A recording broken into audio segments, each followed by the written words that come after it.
something I really want to emphasize on in the next year, and that's also one reason I'm really glad to be here and to tell you a little bit what's going on there at the institutional sector. Yeah. And you've got some brochures with you as well, which people can have a look at. on the Vectrex there. It's not on top of the Vectrex there, so quite fitting, I suppose. Fitting. So, fantastic. So you've two very important projects you're involved in, and people will be able to ask some questions about that in a little while. So now, Bob.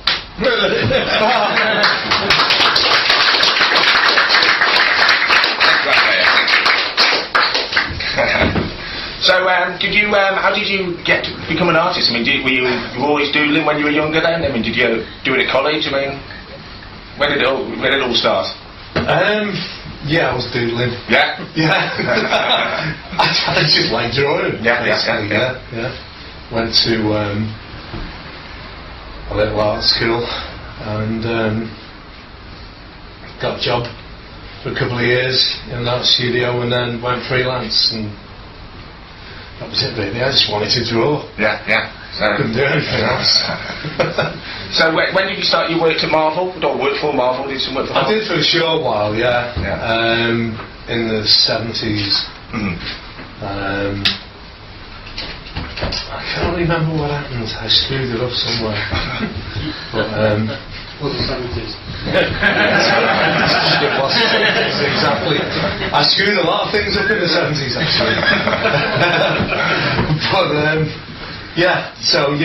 I worked for them for a while. Well, freelance work for them, obviously, and lots of other things.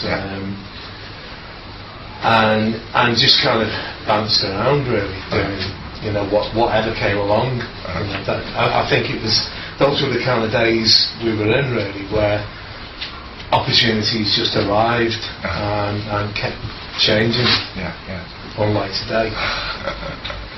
So how did you actually then sort of get into sort of computer games? Was Ocean sort of your first computer? Or Ocean was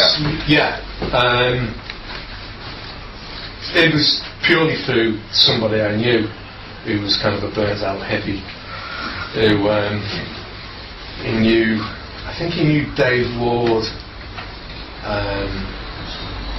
the big cheese at Ocean. Mm-hmm.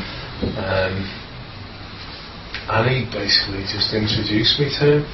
The only reason that this guy actually did that was because he was kind of like just wasting his life doing nothing, just smoking weed, basically.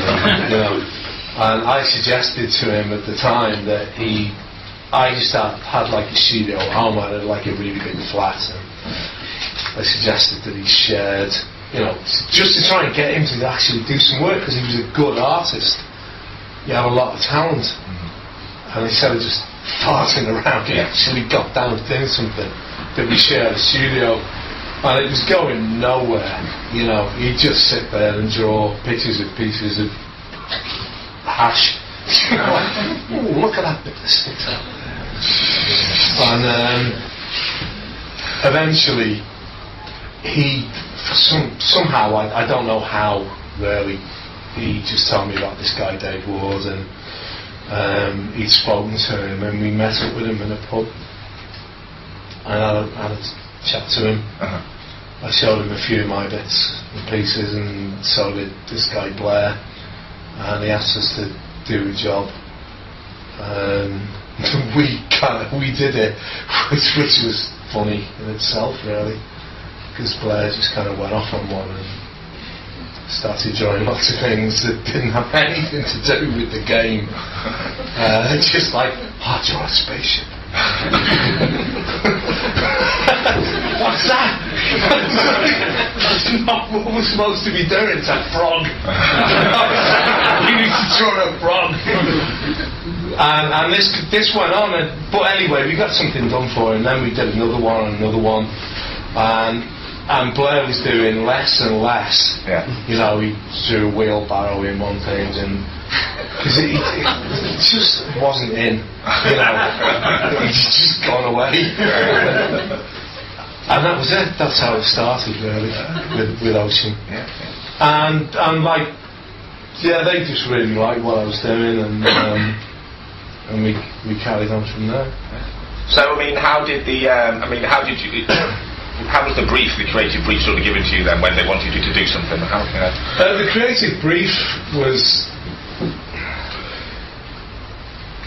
initially. It was practically nothing, really. I mean, one of the first games, Road Frog, was like, well, we just want a big frog. Just a frog. Over a couple of pints in the pub. Right, okay. And this car's trying to run it over, so I thought, well, frog, headlights, and that was it. Those were the original briefs. And then it got really sophisticated where I'd actually get screenshots, of a few pixels. And then eventually I'd go and look at the game, at a demo down in the dungeon at Ocean. And but they were usually pretty basic, really, very basic briefs. There's a guy with a sword, and he's got to rescue a woman from being eaten by a monster. Great! That sounds like fun. There's a fellow with a big gun. So did they? When you're given the brief and then you went away and did something and then took it in. I mean, did they often very much like what you did straight off the bat, or did you have to revise stuff much at all? Or, Never did a single revision. Never did a single. In 12 years, not one single revision. Somebody else did a couple of revisions in their art department. Yeah. There was one in particular where I'd drawn, I think it was midnight. No, what was it? I don't know. Some spy thing with a big car. You know. The Sly Spy? Chase HQ? That's the one! where they got a guy in the studio to airbrush out the cleft in the chin that I'd given one of the spies. Which really annoyed me. Another great one. Elf. When the art director Steve Blower put two...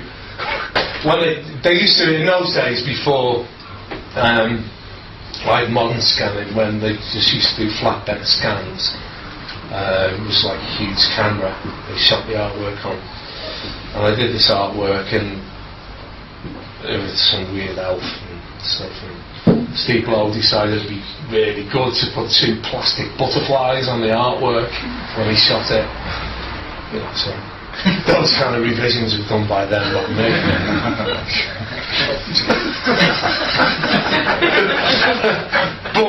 No, I was never asked to do anything.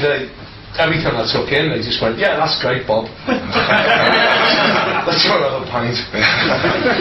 So how long did you get then to sort of like, from the creative brief to when they wanted to see it? How long was that sort of period?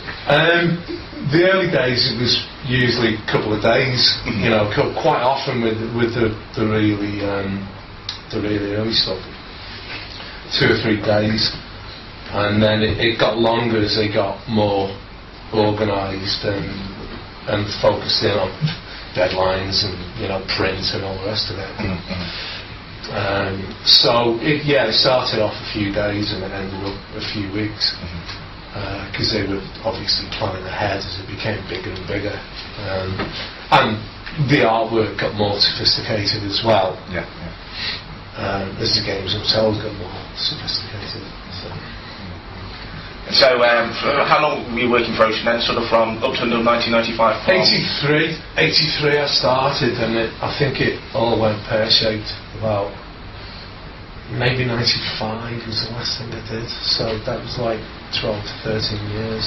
And 12 years. About 12 years. Yeah. So roughly, how many pieces sort of did you have to do for them then? I don't know. It's at least 100. At least 100.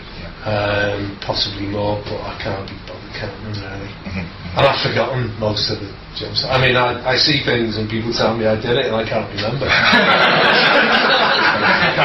No, I'm certainly not. But I was churning out a lot of stuff in